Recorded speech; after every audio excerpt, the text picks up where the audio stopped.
Salamat sa kapangyarihan ng mahiwagang hangin.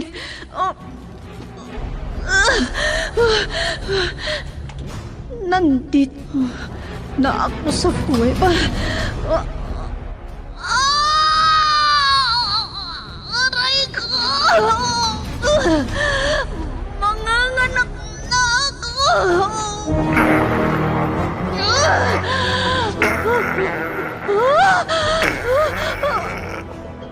Bayawak!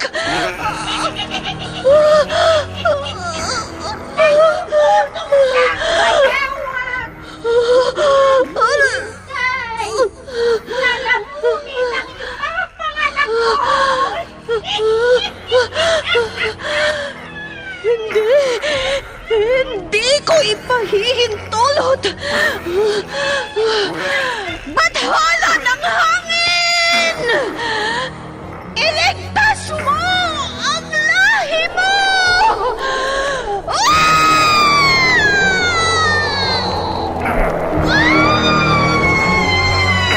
Bakit hindi mo sinakmal ang sanggol? Ikaw, bayawak! Immortal. Kasaysayan ng isang dayuhan na hindi mapagtanto ang pinanggalingan. Punong-puno ng pakipagsapalaran ang kanyang buhay mortal sa likuran nang hindi niya alam ang kanyang pagkakakilanlan. Ano ang kanyang pakay sa mundo ng tao? Immortal! Naiibang nobela na inyong mapapakinggan sa oras na ito mula Lunes hanggang Sabado. Nobela at sa panulat ni Leti Astudillo Aquino at sa direksyon ni Lubimin Aquino Sr. Mula sa Lovelet Artist and Talent Center Drama Productions, handog sa inyo ng #1 and most trusted radio network in the country, Bombo Radio Philippines. Basta Radio Bombo! Immortal!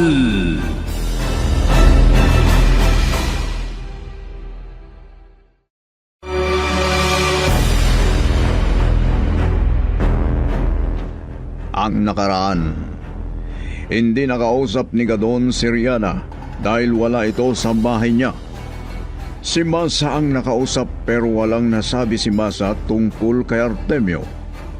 Samantala, natagpuan ni Negra Diabla ang alaga nitong buhaya sa likuran ng Falls o Talon. Nakita nila sa kuweba pero nagulat sila dahil may kumislap at nakita nila ang sasakyang pangkalawakan. Nagbanta si Negra Diabla na babalikan ito at sisirain ang naturang sasakyan.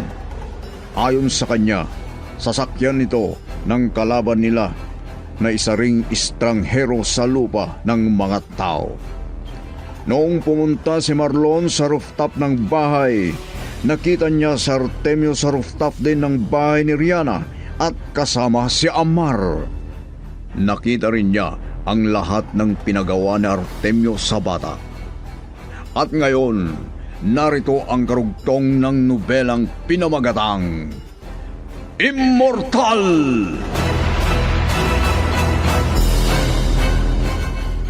Nagtataka ako at nahihiwagaan ako sa mga sinabi ni Sir Gadon, Madam.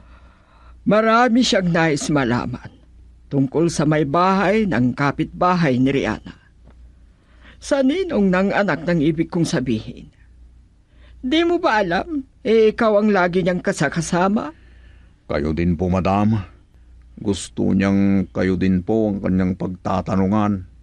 Wala naman akong masasabi sa kanya. Di naman nakagaya noon na malapit kami ni Riana. Di ganun kalapit kung nag-uusap kami. Kahit si Masa, bihira na rin pumunta sa bahay ni Nariani. Pupunta daw ulit si Masa doon, madam. Ganun ba? Oo. Kasi yun ang utos ni Sir Gadon sa kanya. Ano? Ano kayang sasabihin ni Sir Gadon sa akin? Kinakabahan tuloy ako. Nakausap na nga niya ako nung isang araw. Kakausapin ulit ako ngayon. Ano kayang sasabihin? Ayan na siya. Sir, Salamat naman at hinintay mo ako, Masa. Hindi ka pa ba pumasok sa kwarto mo? sinabi niyo daw kasi na kausapin ninyo ako ngayon. Oo. May sasabihin po ba kayo, sir?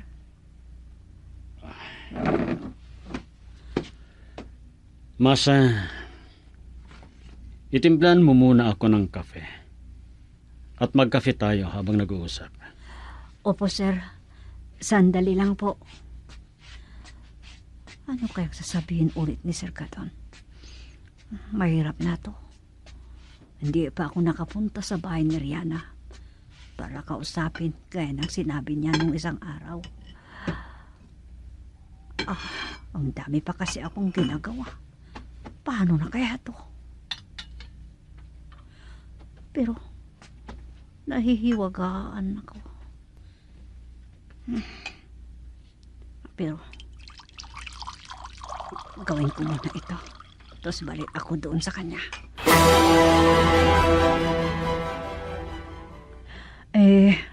Sorry po sir, pero nahihiwagaan kasi ako sa mga sinasabi ninyo at gusto niyong gagawin ko. Marami akong nais malaman tungkol sa kapitbahay ni Riana. Naninong ng ampon o anak niya. Gaya ng sinabi ko na sa una, nung una nating pag-uusap, sir, wala akong masasabi sa inyo. Masa, Gaya ng sinabi ko noong nag-usap tayo, hindi na kami malapit sa isa't isa ngayon ni Riana o Riani. Pinalitan pa nga niya ang pangalan niya. Bihira na rin kasi kaming pupunta doon sa bahay niya. sige. Pero gusto kong puntahan mo. Sige, kayo po ang masusunod, sir. At nabanggit ko na rin sa inyo. Yun nga, pati pangalan ni Riana, pinalitan niya. Bakit ganon? Hindi ko nga po maintindihan eh. At higit sa lahat, parang hindi na si Riana ang kinakausap ko kung minsan kapag nagawi ako doon sa kanyang bahay. Ano? Bakit ganon? Opo, sir. Hindi ko maintindihan talaga.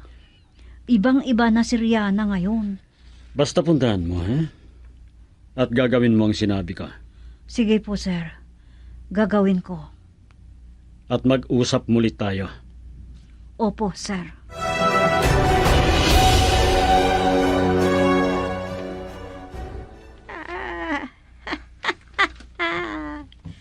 Kahit sino pa ang makakita sa akin, sa tanda kong ito, bilang matandang babae.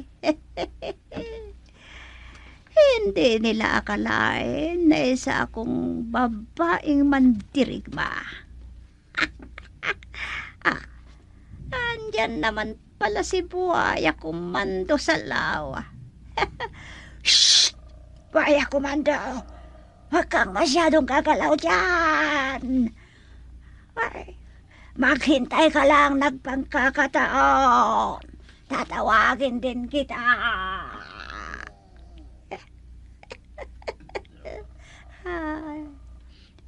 Ang mabuti pa, lalapit ako sa mayungib.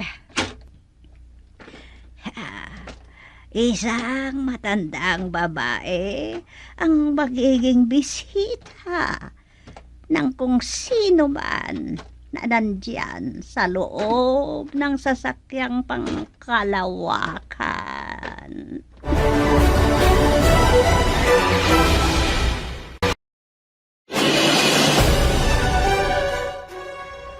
Maging listo ka, Engineer Marlon.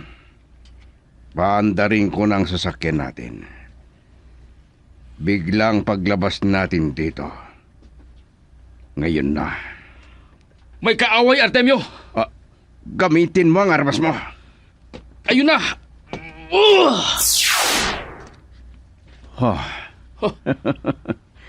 Alerto ka, Engineer Marlon.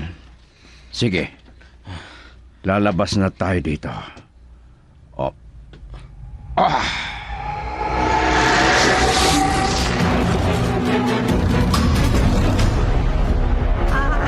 Ang galing naman.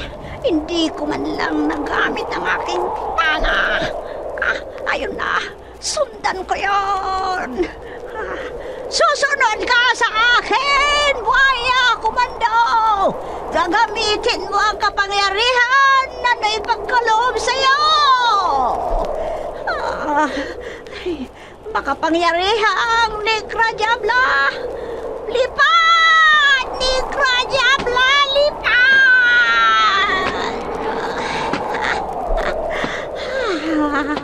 Ayun na. Ayun na ang sasakyang pangkalawakan. Ang estrangerong sasakyan. Kailanman. Kailangan kong malaman kung ano ang nakasakay noon. Kung tao o ano man. Baka naman robot lang.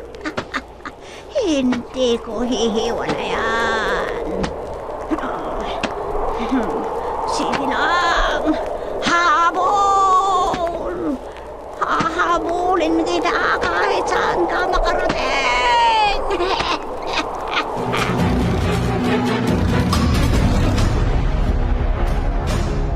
Iniwan mo si Masa sa bahay ni Ariane. Opo, madam. Pero sinabi sa akin na kung hindi niya mahintay si Riane at di maharap si Riane si Masa, baka uuwi na lang. Ano? At si Amar, nandun din ba siya? Narinig ko ang sinabi ni Riane. Tulog daw. At ayaw niyang maisturbo ang tulog ng bata. Ay, Hintayin ko raw ang tawag ni Masa kung uuwi na siya at sunduin ko. Daanan rin namin daw ang bata paglabas ng school. Yung magkapatid na yon. medyo matagalan silang mag-usap ni Riani kung ganon. Mamaya pa ang labasan ni na Aris at Carmina kung ganon. Oo, madam. Pero kung hindi maharap ni Riani si Masa, baka mas maagang aalis doon. Siguradong mababagot doon. Bahala na si Masa kung ano ang gagawin niya. Opo madam. Di kasi alam kung bakit inutusan ni Gadon si Masa na kausapin si Riani. Kung ano ang ibig nitong malaman tungkol kay Riani. Ang alam ko po, madam, hindi tungkol kay Riani, kundi tungkol sa kanyang kapitbahay. Ganun ba? Opo, madam. Ano naman ang dahilan na ganyan ang nais ni Gadon na mangyari? Para saan ang plano niya?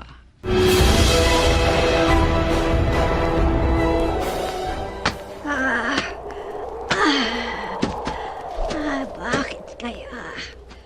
Bakit bigla akong humina? Ngayon lang nangyari ito sa akin. Manghina ako sa paglipad. Parang wala akong lakas. Kaya sa pilitan ang aking pagbaba dito sa lupa. Ayan, nakalapag na ako. Parang maupos ang lakas ko sa paglipad. Mataas itong burol na binabaan ko. Nasaan na kaya si Buhaya Komando? Napalayo yata ako ng husto sa kanya. Pero alam ko, masusundan din ako ni Buhaya Komando dahil malakas ang kanyang pang-amoy. Higit sa lahat, makapangyarihan din siya kagaya ko.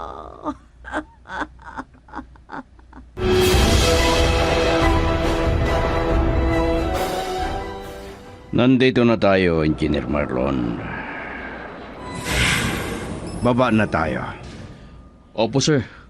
Nawala na ang lumilipad na sumusunod sa atin. Pero hindi ko namukan kung sino yon. Hindi ko alam kung anong klaseng nilalang yon.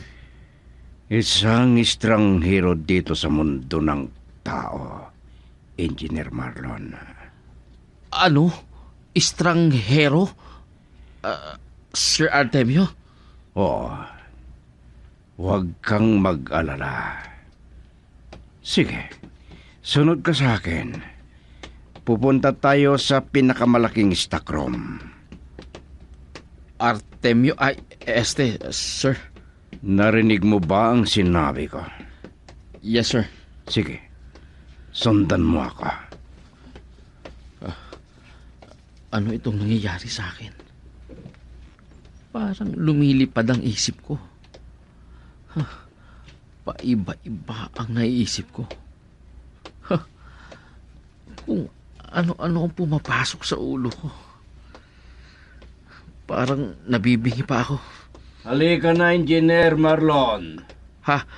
Opo, sir.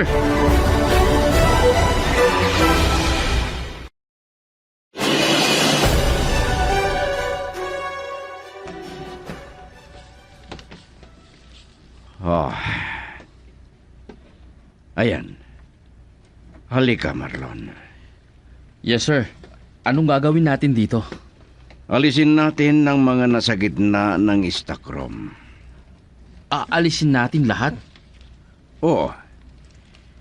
Alisin natin lahat ang sagabal. Unti-unting bumabalik ang memorya ni Engineer Marlon. Tamang-tama sa naitakdang oras. Pero wala siyang maalala kahit ano pa ang nangyari kanina. Sir. Oh, Engineer. Artemio? Saan ka ba galing, Engineer Marlon? Gabing-gabi pa. Saan ka ba galing? At bakit nandito ka sa rooftop? Anong ginagawa mo dito? Nagising kasi ako. At dito ang naisip kong puntahan. Hindi na kasi ako makatulog, sir. Ganon ba? Babalik ka na sa kwarto mo. Hindi ka dapat magpuyat. Sir? Iwanan mo na ako rito, Marlon. Huwag mo akong alalahanin. Sige, kung ganun, sir. Matutulog ulit ako. Oh. Parang nagtataka. Nagugulat. At nahihiwagaan kung bakit nandito ako sa rooftop sa oras na ito. Walang makakadiscovery sa pinasok ko sa stockroom. Ako lang ang nakakaalam ng kombinasyon ng susi sa pintuan. Kahit si Engineer Marlon, wala din siya magagawa para buksan ang nasabing malaking stockroom.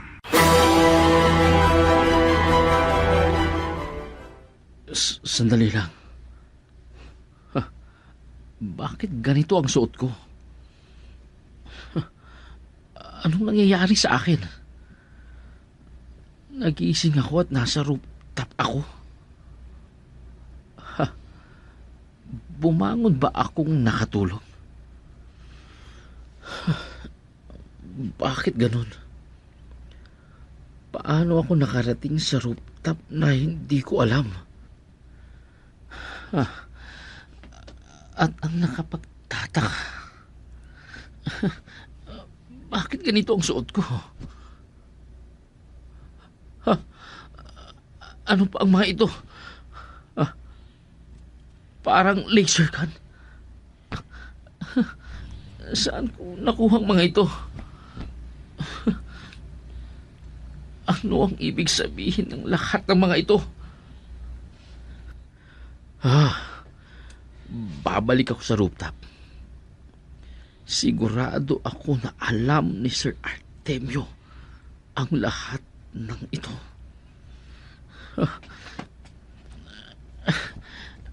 Ang lahat ng nangyayari, hindi ko maintindihan kung bakit.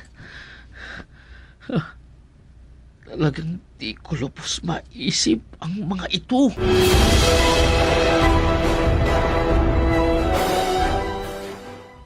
Pinasuot ko sa'yo yan. Ibinigay ko ang armas na yan sa'yo. Bakit ba, Engineer Marlon? Di mo maalala kung saan mo kinuha?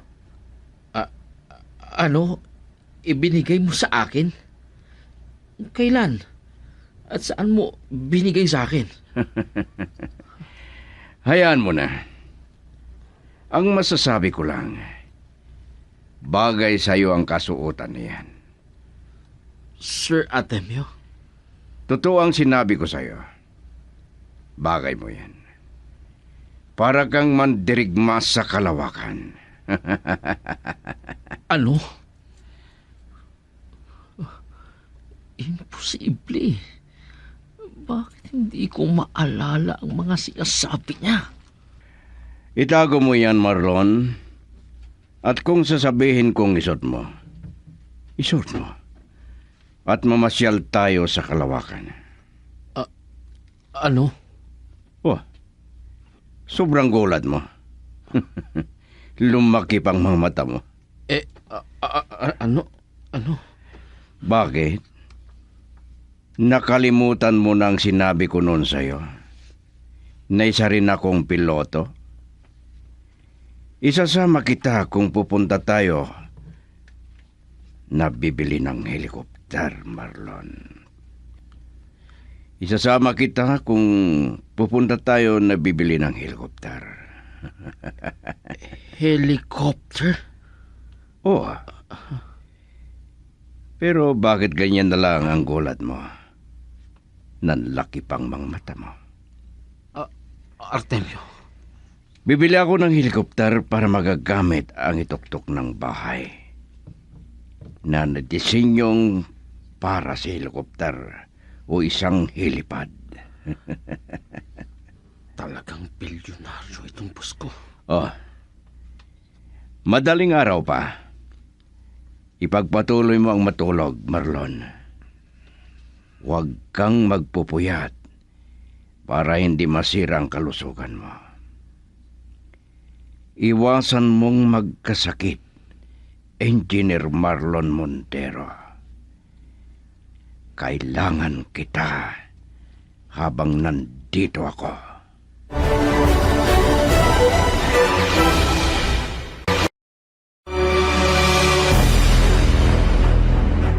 Ano pa ang mga susunod na mangyayari sa bagong nobela na aming pinamagatang Immortal? Nobela at sa panulat ni Leti Astudillo Aquino at sa direksyon ni Luvimin Aquino Sr. Mula sa Lovelet Artist and Talent Center Drama Productions, inihandog sa inyo ng #1 and most trusted radio network in the country, Bombo Radio Philippines. Basta Radio Bombo!